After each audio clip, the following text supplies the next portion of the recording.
Wow, what a great declaration that, man, we just sing praise to God right here on this earth, right here today. And I pray that, listen, these days are not days where your faith is shriveling. Man, I pray that these are days where your faith is growing, where God's speaking to you, and you're becoming the person that He desires for you to be. I want to talk with you today about this idea of living into your true self. And so I want to ask you this question. Are you living faithfully to the life that God has asked you to live? Are you living faithfully to the life that God has asked you to live? I'm not asking you, are you living to the life that others expect of you? I'm not even asking, are you living faithfully to the life of other people that you might desire? Are you living faithfully to the life that God has asked you to live? There's a famous Hasidic story of a guy named Rabbi Zuzia. Rabbi Zuzia grew to be an old man, and this is what he said. In the coming world, they will not ask me, Rabbi, why were you not Moses? What they will ask me is, Rabbi, why were you not yourself? Whose life is it that you're trying to live? Are you trying to be like Justin and Haley or Kim and Kanye? The life that your parents want for you, is that what you're after? Maybe you're trying to live the life that your family or your friends expect of you. Maybe the one that your boss or the culture demands of you. Maybe you're trying to live this life that you're attempting to shape and kind of craft, and it looks great, like we talked about last week, right? It looks great from the outside, but on the inside, man, you're a mess. Joe Dimaggio was a great baseball player back in the day for the New York Yankees. Many people consider him maybe the greatest Yankee to ever play. He was kind of a larger-than-life sports hero. People stood in line, applauded whenever he would walk into a restaurant or a room. He was kind of like this guy that everybody wanted to be like. He even married one of the most beautiful women on the planet back in his day, Marilyn Monroe. On the outside, smoking Joe Dimaggio, man, he's got it going on. But after his death, a devastating biography of his life was published, and it related in vivid detail how Joe's just managed his image to the nth degree right up until his death at 83 years old. Everything was just kind of smoke and mirrors, hiding that he's very egocentric, competitive, ultra-competitive, greedy, selfish man who's driven by power and money. In the book, The Hero's Life, Joe Dimaggio, The Hero's Life, Richard Ben Kramer details the kind of the flatness of his behind-the-scenes life, the backstage life, his shadow side, right? Not what everybody saw on the outside, but on the inside. And that has led some to even conclude that Joe Dimaggio's life, while famous, was actually both a lie and a tragedy at the same time. Now, what we're learning, what we're on this journey to be is wholehearted, right? In emotionally healthy spirituality, Pete Scazzaro says this: the vast majority of us go to our graves without knowing who we really are.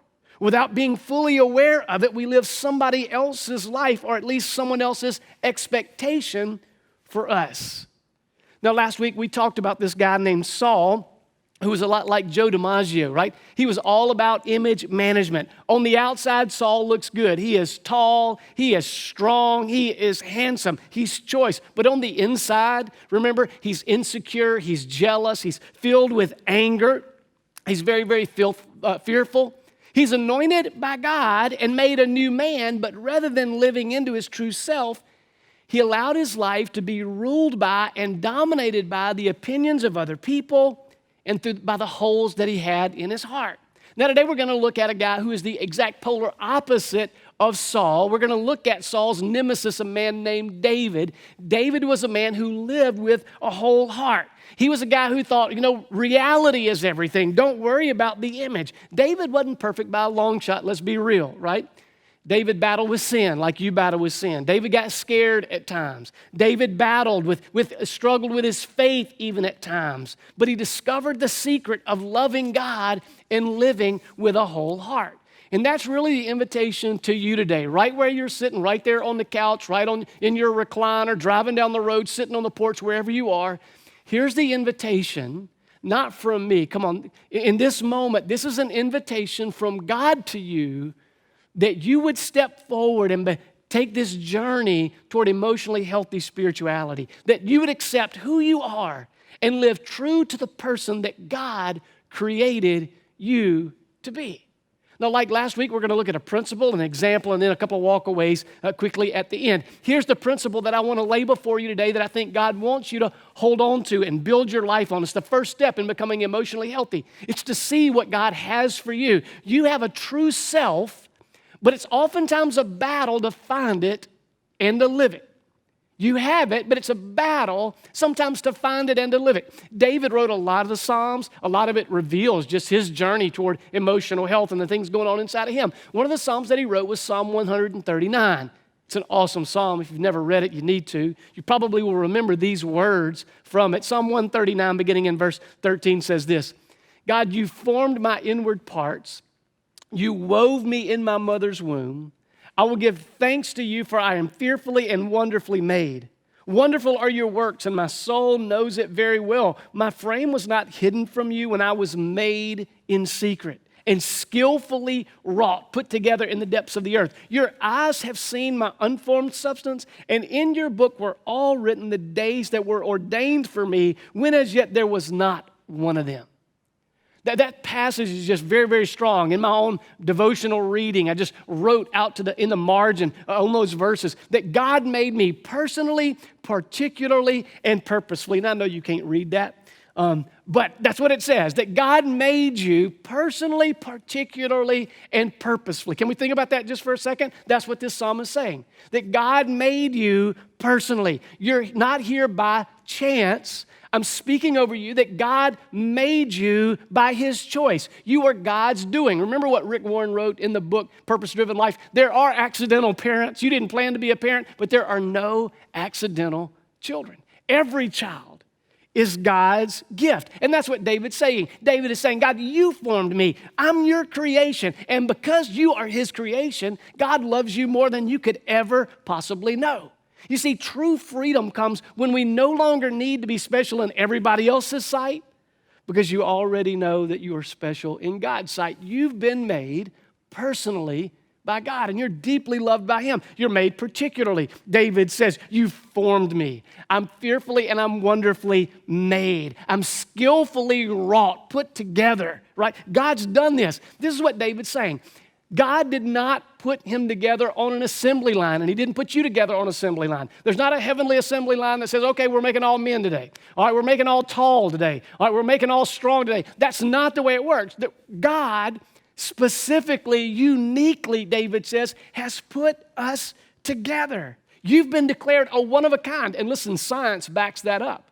I read an article this week that's called The Other Fingerprints You Don't Know About. We all know that our fingerprints are unique, but you have other parts of your body that are equally unique compared to everybody else in the world. You're a one of a kind. In this article, it says that your ears, the shape of them and size of them, that your ears are so unique just to you, you could be identified by your ears. Your tongue and your taste buds are unique to you. Your iris and the retina in your eye are unique to you. Your gait, the way you walk, is unique to you. Your DNA, all of that is unique to you.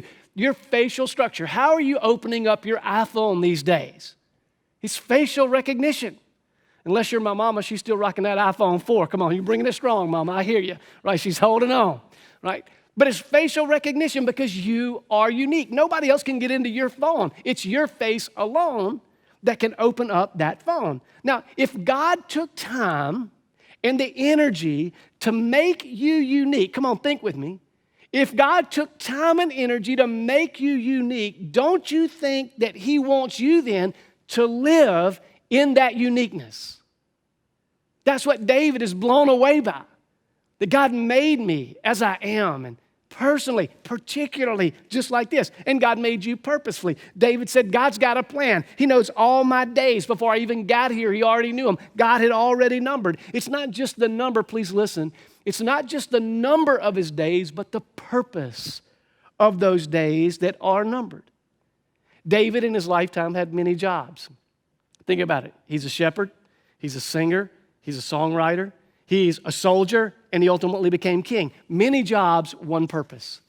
And that one purpose was to honor God and glorify God through his whole life. That's what the Bible says over in Acts chapter 13. It says David served the purposes of God in his generation, and then he died.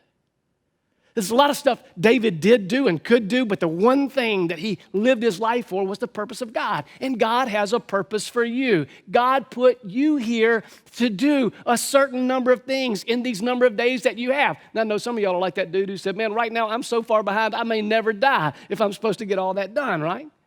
But this is a New Testament teaching. Ephesians 2:10 says this, you are his workmanship, created in Christ Jesus for good works which God prepared beforehand, long before you were ever born. And long before you even were recreated in Christ, God had already got a purpose for you that you would walk in them. God has something for you to do while you're here on this earth. A guy named Parker Palmer in a book called Let Your Life Speak says, your vocation, what you're supposed to do with your life, it does not come from a voice out there somewhere calling you to do something like that I'm not, calling you to become something I'm not. It comes from a voice in here calling you to be the person that you were born to be, to fulfill the original selfhood given to you at the time that you were born and created by God. See, God has given you this high calling to know him and be the person that he created you to be. So would you just stop with me? Can we just stop right here just for a second and let that sink in? All right, put your phone down if you're on Instagram right now. What we're hearing is that God loved you and he made you and he has a purpose for you. Would you think about that just for a second? Forget what every voice in your head has ever told you. Forget what every other person who's ever wounded you has said. Forget what your lack of likes or follows is telling you. God is telling you right now he loves you, he made you, and he has a purpose for your life. Now, it's a battle to find that and then to live that out. But God's offering you that opportunity today. Too oftentimes, whenever we begin even to think about this life that God calls us to, we find ourselves having resistance, right? Our desires, our opinions, the expectation of other people try to shape you into becoming someone or something other than what God has designed you to be. And the fact is, you've got a very real enemy who tempts you to go against God's design and purpose for your life and do things and live your life in ways that are not from God. Do it your own way. Suit your own self-centered desires, he whispers. Remember when Jesus was baptized, that there was a voice from heaven, right? In Matthew 3:17, it says, and behold, a voice came out of the heavens and said, this is my beloved Son in whom I am well pleased. Jesus in this moment is publicly stepping forward in his uniqueness as God's Son. He knows it, but he's now publicly stepping forward saying, I've been uniquely made, deeply loved, specifically purposed. That's what that voice from heaven was saying. That's my beloved Son. In this one, I am well pleased. But that identity came immediately under attack, right? The temptation of Jesus is the very next thing that happens. And the enemy says to him, now, if you really are the Son of God, right? The temptation was for Jesus to not live in his true self as the beloved Son of God and fulfill his mission and purpose. So the enemy comes at him and he offers him some temptations. He said, if you really are the Son of God, remember the first temptation? Hey, why don't you're hungry, hadn't eaten in 40 days. Why don't you command these stones and they'll turn into bread? Jesus, come on, you know you're hungry, bro. Your stomach's growling, man. You're about to blow away, right? Skinny as a rail. Come on, just use your power, use your identity for your own pleasure. And I think that's a temptation that all of us face at times. Will you live your life denying self to live for God, or will you just be self-indulgent? Temptation 2, right? Jesus resists the first one, so temptation 2 was jump off the temple. You know God's going to send the angels to catch you, Psalm 91, right? And Jesus, whenever that happens, bro, you talk about blowing up. Man, people will know your name, bro. You're going to be famous. Everybody's going to know you. You're going to have a blue check mark by your name. I mean, that's the temptation, Jesus. You could be well known. And yet Jesus resists the temptation because he said, I didn't come to be praised by men. I came to be pleasing to one person. And that's my Father. Temptation number 3 was, okay, Jesus, here's the deal. Man, if you're down with this, if this is really what you're going to do, then if you really want all the kingdoms, if you want the power on the earth again, if you'll just bow down to me, I'll give it to you, right? That's the temptation of the enemy toward him. And the enemy could have given it to him. It was a temptation to have a shadow mission. Jesus was on a mission to take back the power and the authority of the enemy. But the enemy's now tempting him to do the right thing the wrong way. Jesus, you don't have to suffer, bruh. You ain't got to go through all that stuff. Man, if you'll just take this shortcut, mission accomplished. Now, here's what I'm going to say to you. And you know Jesus resisted that temptation too. But there's this battle that he's facing. Come on, you're facing that battle too. If you're going to try to live in your true self, the person that God created you to be, then I'm convinced that you're going to face opposition from the world, from the devil, and from your own self at times because you're broken and sinful.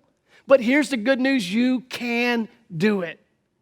And here's the example of a man who did. The guy we're going to look at today, his name is David, right? David is a man who was true to himself even when nobody else believed. David models for us that it can be done. We're going to be looking at 1 Samuel 17. If you have a Bible, you can follow along right there in 1 Samuel chapter 17. This is a famous story that you're going to know. All right, but I want to kind of set the stage because a lot of you are watching different parts of our community and state, nation, and world, and I don't want to take for granted that you already know this story. So here's the deal. A guy named Saul is king over Israel. David's a little shepherd boy out in the pasture at the moment. The Philistines are the Israelites' arch enemy, and they've gathered up to battle against the Philistines. And so all the Israelite soldiers are on one hill, and all the soldiers of the Philistines are on the other hill. And this huge giant guy, 9 feet tall, from the Philistines, he's their champion. He would walk down into the valley every day, and he would say, I defy the armies of Israel. Just send one guy to fight me.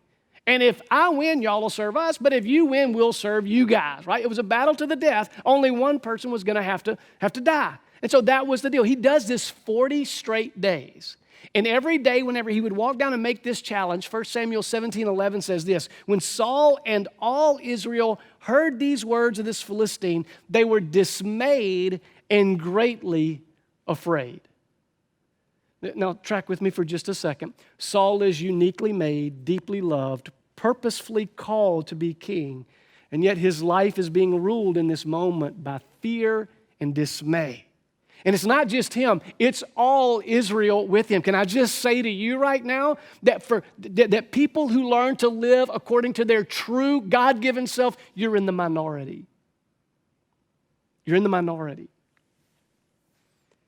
One day David comes to the battlefield at about the time that that Goliath is making this great challenge, and he begins to ask a question. Verse 26, David spoke to the men who were standing by him, and he said, what will be done for the man who kills this Philistine, takes away the reproach from Israel? Man, he's messing with us. For who is this uncircumcised Philistine? Let me translate that for you. Who's this dude who's not in covenant with our God? Who does this guy think he is that he's going to taunt the armies of the living God? Now, listen, David is a different cat. You're about to see how different he really is. He sees with different eyes. He sees his life and all of his circumstances from a spiritual perspective. Come on, can I talk to the men of Pine Lake for a moment? That God is calling you to see your life and your circumstances and everything about you from a spiritual perspective. From the flesh, all anybody could see was the size of that big old giant down there in the valley. But from the perspective of faith, all David could see was the size of my God, and this ain't no problem. Come on, that's the call of God on your life and on my life right now. Verse 28, David's oldest brother hears him. So Eliab, his oldest brother, heard him when he had spoke to the men, and Eliab's anger burned against David. Why? Because Eliab's embarrassed. He's ashamed. He's not been fighting. And now here's David asking questions. He said, why have you come down? Who'd you leave those few sheep with in the wilderness? I know your insolence and the wickedness of your heart. You've come down here just to see the battle, boy. And just like that, the battle for his true self begins. You see, Big Brother just became chief critic. And he starts to criticize David and say things about him to put David in his place. And it's not the first time either. Verse 29, David says, hey, what have I done now? Emphasis on now. It's not the first time Big Brother's tried to put him in his place. Hey, wasn't I just asking a question? Anybody got a brother like that? Sister like that? Friend like that, bully at school like that, always trying to put you in your place, a critic who always tries to diminish you, belittle you, make false accusations, question your motives, sow seeds of slight. Come on, we all got them. And God's saying to you, listen, if you're going to be true to your true self, you're going to have to be relentless.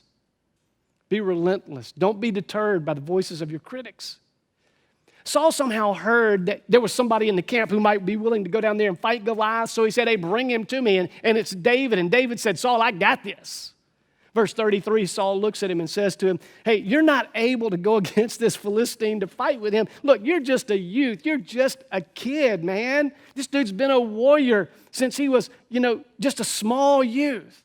Now, Saul already has been introduced to David in the previous chapter. Whenever Saul would be troubled and battle with depression, David would come in and play music for him.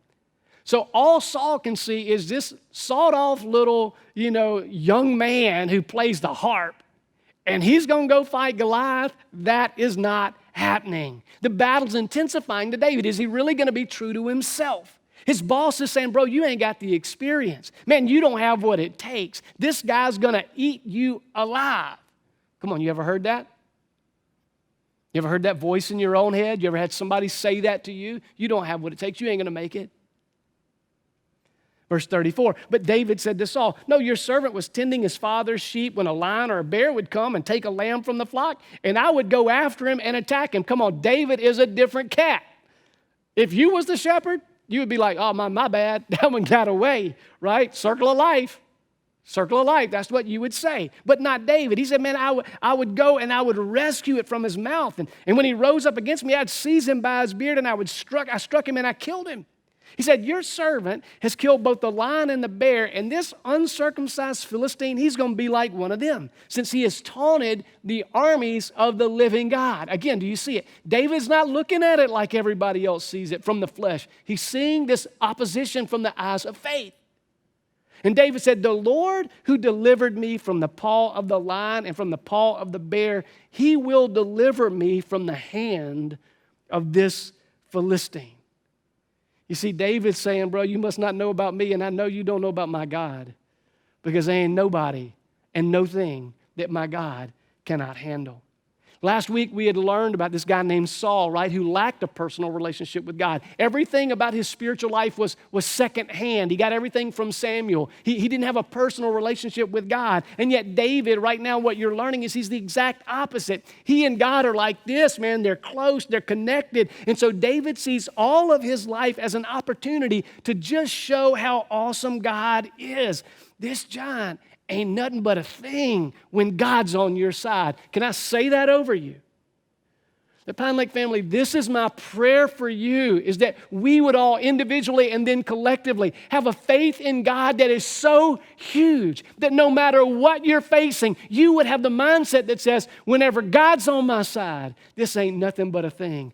I'm going to be true to God. Man, I pray that for you. I pray it for people that I don't know. I pray it for my family that's watching right now. I pray this for us. May we have eyes of faith to be true to who God has created you to be. The battle gets you to walk away from your true self is relentless, and now it turns kind of through the back door. Saul says to David, all right, bro, if you're going to go do this, man, if you're going to go do this, then you got to look the part. You got to be dressed up like a warrior. So Saul dresses David in his own armor, right? So David's going to put on Saul's armor. Now remember, Saul is the tallest guy in the whole nation. He is head and shoulders taller than everybody else. And David's probably the perfect height, 5'9". And so whenever all this stuff is on top of him, David is just like, man, I can't walk in this. I've not tested this stuff. So he takes it off. He takes off that armor. And he's laying down the expectation that Saul had. Man, that warriors wear warrior gear. Goliath is expecting a warrior to come and meet him. But please hear me. What Saul wanted him to wear wasn't true to who God had made David to be. David had learned to walk with God and fight for God, wearing the garb and the stuff that God had revealed to him. And he said, you know what? I'm either going to be me or I won't be at all. And so he's just determined to be his true self. He's refusing to wear this armor. He's refusing to take on a false identity. He chooses to stand and fight from his true sense of true self, who God made him to be. And can I say to you, when you live in your true identity in Jesus, the person you were created to be, you don't let the world squeeze you into its mold. Come on, I'm talking to somebody right now. Because there's something inside of you which longs to be this person, and yet this battle is so real for you. You feel the pressure to live a certain kind of life, to have a certain kind of job when you get out of college, to have a certain type of education, or live in a particular place, or drive a particular kind of vehicle, or dress a certain way, or look a certain way. Can I just tell you that is not the way to live your life? And you're tempted to compromise and just go along to be what everybody expects you to be. Or you rebel against it and just say, I'm not going to do anything that anybody expects me to be. And so you just dress weird, you act weird, you do weird things, right? You do stuff to your body, and you're trying to be different. Can I just speak a word over you? You are different, and you are unique, and you are loved, and you are accepted already the way God created you to be. You just be you, because nobody else can be. You want to stand out? You just be you. Whose armor do you need to take off right now? Come on, what false expectations have been put on you by your mom and your daddy?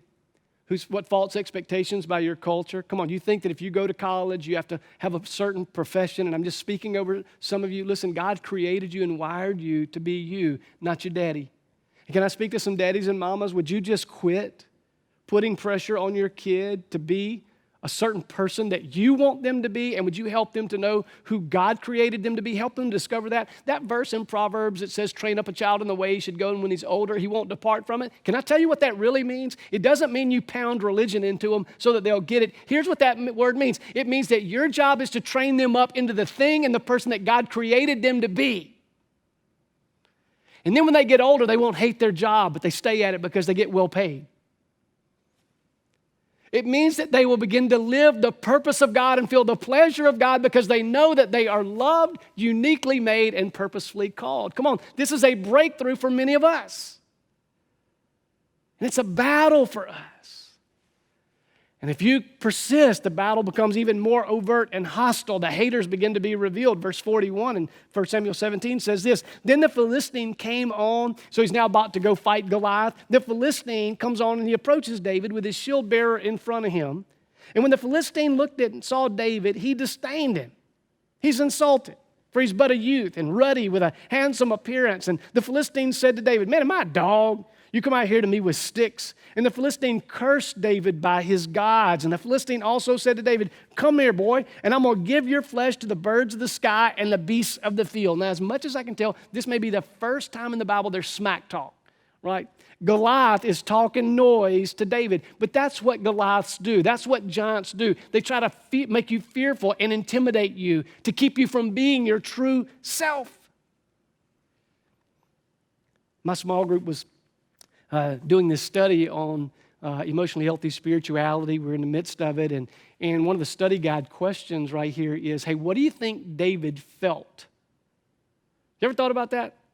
Come on, I'm talking to some people. Y'all read this story 100,000 times, but have you ever stopped to think, what was David feeling over the course of these events? And as I thought about it and just thought about humanity and how we are, I just thought, you know what? I bet David felt wounded maybe by his brother and certainly rejected. I wonder if he felt insulted and intimidated. I wonder if he felt mad and fearful and doubtful and worried. Come on, he's just a man like you and me. I think it's likely that he felt all those things because David is a guy who's so in touch with his emotions. Come on, have you read the Psalms? Come on, my boy could party like crazy, man. He could lift up a hallelujah and worship and praise and celebrate like a champ. But he was also prone to just tell God, I'm dying, God. I'm so mad at you right now, I could spit and wilt the grass. God, I'm so angry at you because you're not doing what I want you to do. Listen, David is in touch with his feelings, but he's not ruled by his feelings. And I think that in these moments, David probably hears some things. He knows how they're landing on him, but because he's wholehearted, he can stand and keep being true to himself. We're going to talk more in the coming weeks about what do you do with your feelings and your emotions, but for today, I just want to say to you that you have them, and you need to learn to pay attention to them, identify them, listen to them a little bit, learn from them, but don't live by them. Learn what they're telling you, But you surrender your feelings to your faith and let God begin to grow you and speak to you even through what you're feeling. To be true to yourself, you're going to have to battle against these voices, these critics, these doubters, these haters, even your own emotions that speak into your mind. David did, but here's the deal. It's a battle you can win. And I got to be honest with you, it's a battle that I find myself having fought and still fighting in my own life at two levels, professionally and personally. I just know what it is to try to want to live this true self and yet feel like, man, these other voices are just trying to make me to become somebody that I'm really not. I've got my own critics and haters and doubters, some real, some imagined. People have said that I'm too this way or not enough that way. I've been called heartless, weak, ignorant, and arrogant, and I've been all those things at times. And my tendency is to go one of two ways in my flesh. It's either to wilt under that and think, oh my God, I'm such a loser, or it's to bow up and say, bro, you can kiss my foot, right? Come on, y'all know what I'm saying? That's in my flesh. That's what I want to do. I want to rise up and respond emotionally, but neither of those extremes is healthy. God's trying to teach me how to hear it, but not let it land on me. Take what's worthwhile, but let go. As a friend says, like eating watermelon, you take what's good and you spit out the seeds. I'm trying to learn to do that. Even today, I still got those voices. Being in lockdown, right? I've been watching not just our church services, I've been watching other guys' church services too, other churches. And there's this voice that comes in my head and says, oh, you're not good enough. You're not deep enough in your teaching. You're not relevant enough in your style. Man, if you're going to really be relevant in this culture, you're going to have to get you some change like Stephen Furtick and learn how to sing and write songs. Or if you're going to be cool in this culture, you're going to have to get a haircut and a leather jacket like Carl Lentz. Or if you're going to be strong in this culture, I got to get some biceps and content like Craig Rochelle. All right, now some of y'all don't know who that is, but some of y'all know exactly what I'm talking about, right? I'm just telling you that's a real battle in my head. Now, I'm trying to be strong and just be true to myself for two reasons. That ship has sailed. I ain't young like them brothers. And my wife has threatened me, if I get me some chains, I'm in trouble, right? But I'm just telling you it's a real battle to stay true to just who I am and trust that God's got that. But then personally, it's also a struggle to be true to who God's made me to be and learning what that means to be true to who I am, even in my closest relationship. My marriage is better, it's stronger, it's deeper than it ever has been today, but I'm convinced that that's because of the patience of my wife and God teaching me to be true to who He's made me to be, to not ignore or skip over and past the feelings that I have on the inside, and then whenever I know I'm feeling something, to be able to verbalize that and to speak that out and to own it in a way that is helpful and not hurtful. It's uncomfortable to me at times, and it creates tension that I'd rather not have, but it's true. Who wants to say to your wife, you know, I'm struggling, I'm worried about something, I'm unsettled, I disagree, right? In a healthy way. None of us want to do that. But what I'm finding is that the more I can be known, naked and not ashamed, accepted, that it enables me to be my true self. That, yeah, my wife and other people, they have opinions and ideas, but you know what? I'm learning to differentiate that from who I am because of what He says. And I can listen and I can glean, but I can also let go. And I can let you have your attitude, your opinion, your feelings. And yet I can also be me in the midst. David responds to the giant in verse 45. David says to the Philistine, you come to me with a sword and a spear and a javelin, but I'm coming at you in the name of the Lord of hosts, the God of the armies of Israel, whom you've taunted. This day the Lord's going to deliver you up into my hands. I'm going to strike you down and remove your head from you. I'm going to give the dead bodies of the army of the Philistines this day to the birds of the sky and the wild beasts of the earth, that all the earth may know that there is a God in Israel, and that all this assembly may know that the Lord does not deliver by sword or by spear, for the battle is the Lord's, and He will give it into your hands. I think this is kind of David's gladiator moment. Fellas, y'all know what I'm talking about? Maximus. First time, right? He's fighting in Rome in the Colosseum, and he wins the battle, and the weak emperor comes down and says, hey, why doesn't the gladiator take off his helmet and reveal his true identity, right? And he turns his back and he says, slave, don't turn your back on me. So Maximus takes off his helmet, and then he drops this. My name is Maximus Decimus Meridius, commander of the armies of the north, general of the Felix Legion, loyal servant to the true emperor, Marcus Aurelius. I'm the husband of a murdered wife. I'm the father of a murdered son, and I will have my vengeance in this life or the next. Come on, somebody better fan me right now, right? You know what I'm saying? Come on, fellas, y'all know what I'm saying? When you see that, it's just like, bam, yes, yes, this guy knows who he is. Commodus ain't got any idea who he is. But fellas, this is what God is saying to you. Ladies, this is what God is calling you to do, is to be like David, to say, you know what, I see all this, but I serve a God who has uniquely loved me and made me and called me, and I am not afraid to be true to who God's called me to be. David killed that giant. Oh yeah, he ran down in that valley, got his slingshot, took him a stone, and whack, right upside the head.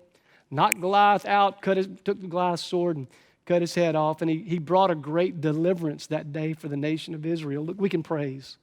We can praise God that there's not a giant that you'll ever face that God can't help you overcome. But here's what I want you to hear, is that David in this moment is really a foreshadowing of his great-great-great-great-great-great-great-great-great-great-grandson, Jesus, who came from obscurity and took his place on a battlefield, and he beat 3 undefeated rulers on this planet: sin, death, and Satan. And he took all the power of all 3 so that you could be free to live in your true self, created by God.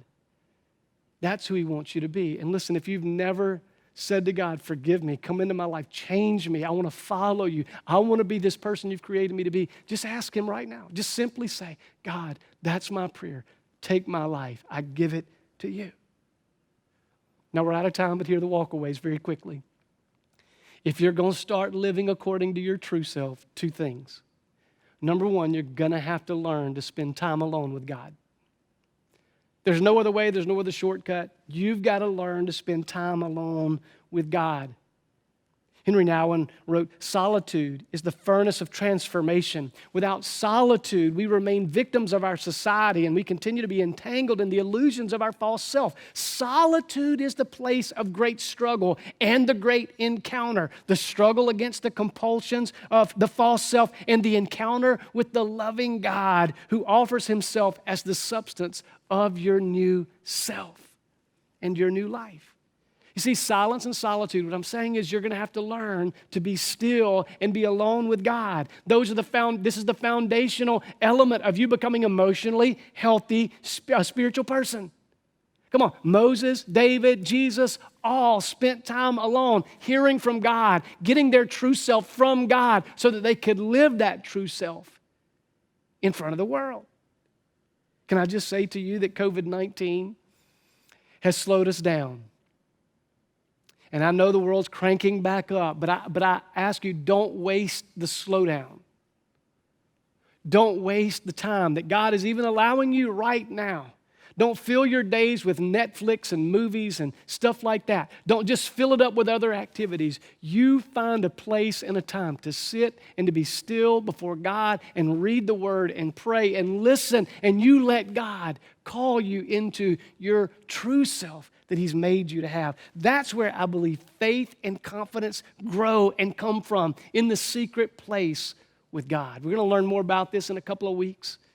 But come on, would you just begin to say to God, I want to spend time with you.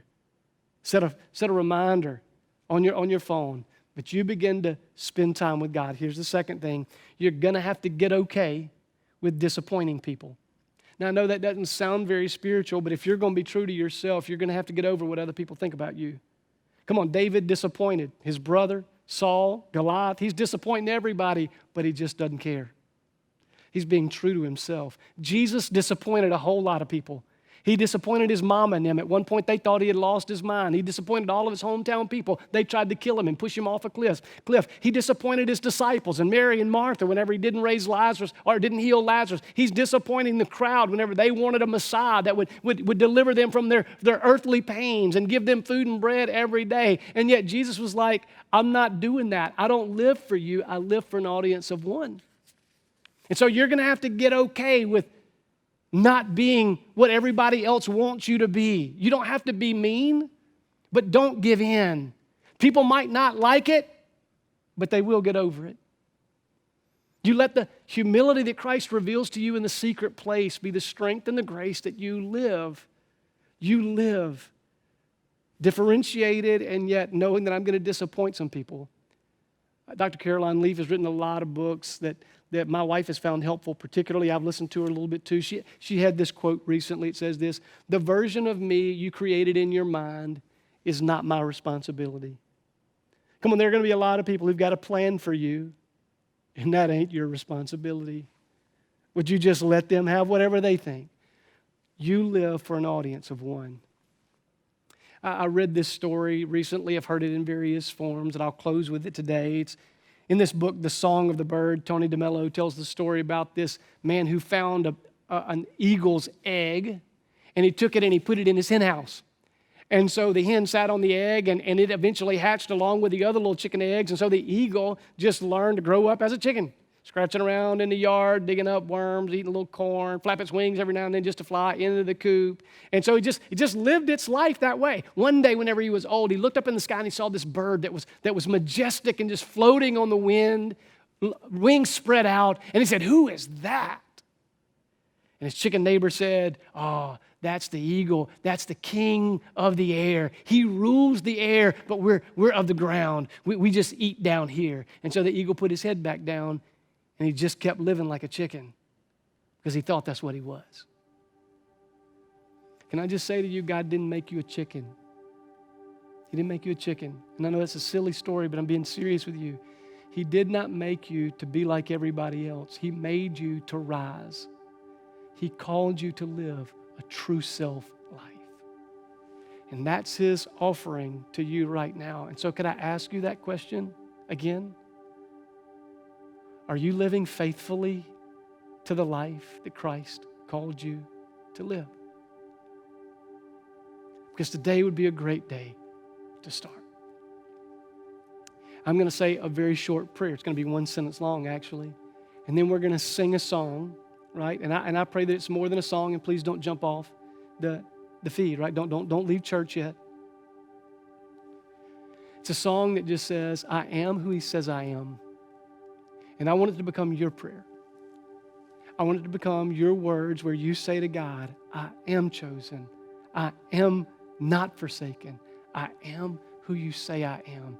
And you be true to yourself that God's called you to be. Come on, would you pray with me? Just close your eyes right now, bow your head, and let this prayer become your prayer. Jesus, would you come and invade me with your burning fire and spirit so that I might become the person you created me to be. In Jesus' name, amen.